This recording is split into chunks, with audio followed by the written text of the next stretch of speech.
In life, I see nothing but endless possibilities. Call it who I am, call it optimism, call it hope, but it surprises me to think how disinterested we've become with being extraordinary. Or maybe it's indifference that's affecting us, or maybe it's fear. Somehow we have succumbed to this perceived rite of passage that just because we are here, we deserve the quintessential life experience, or we deserve success. I've sat back and watched a deterioration take place in the fabric of the human spirit, and in many ways it's affecting young people. I've sat back and watched many people accept their current circumstances or position in life as their infinite reality and concede to it even though they don't like it. They're scared to take chances because they've been scarred by insecurity and doubt and past failures, or being told that they weren't enough. Then I've watched people who have achieved monetary success become just consumers, not givers, and because of that, they're in many ways less valuable than everyone else who have far less than them monetarily. They're not doing any good because they're not fertilizing the soil upon which the human spirit lives, so they're not winning either.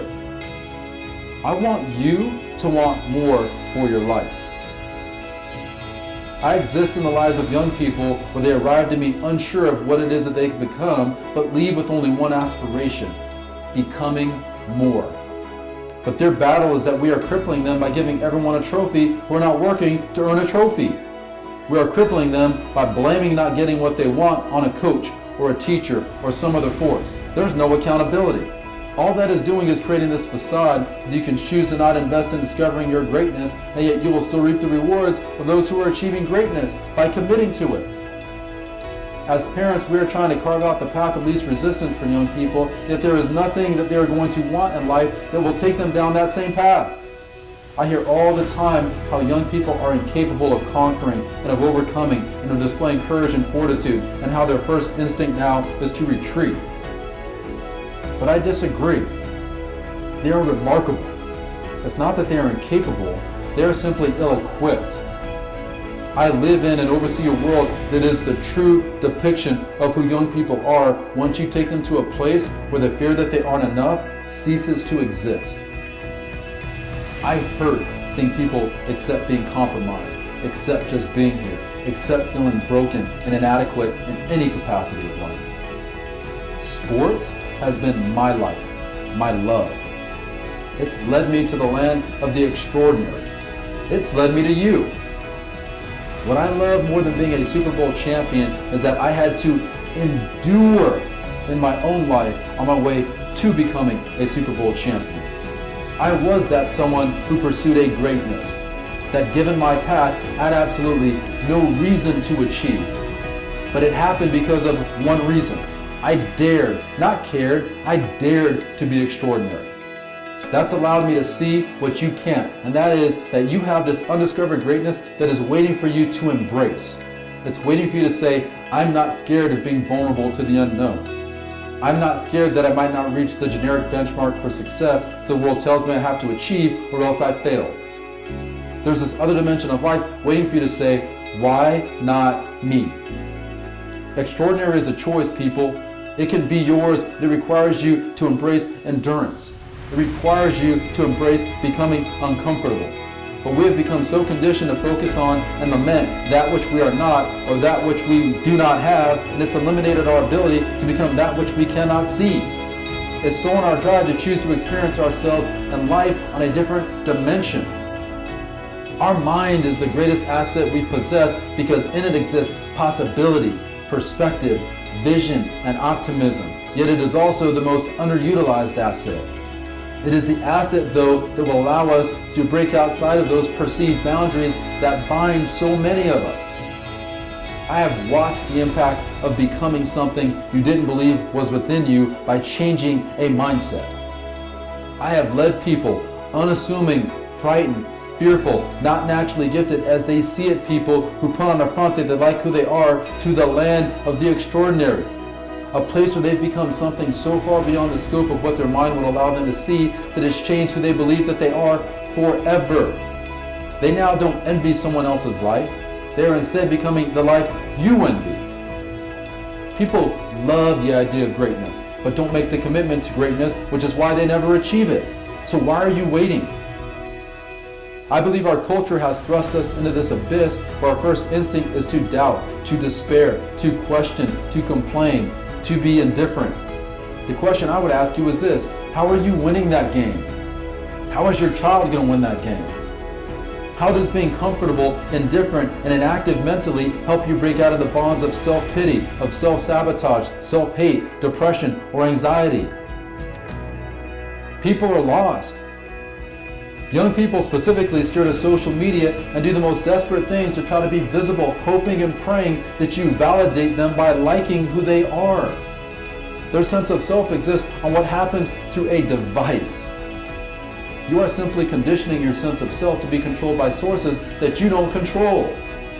If young people are anything, they're disconnected, and that is preventing them from truly discovering who they are. I want you to be tired of that mentality.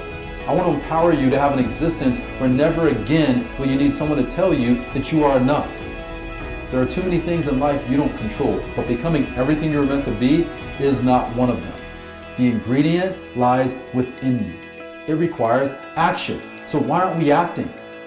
Why are you waiting? Is it to find out that what you are currently isn't enough to get what you want? Is it to see how much disappointment you can withstand before you break emotionally?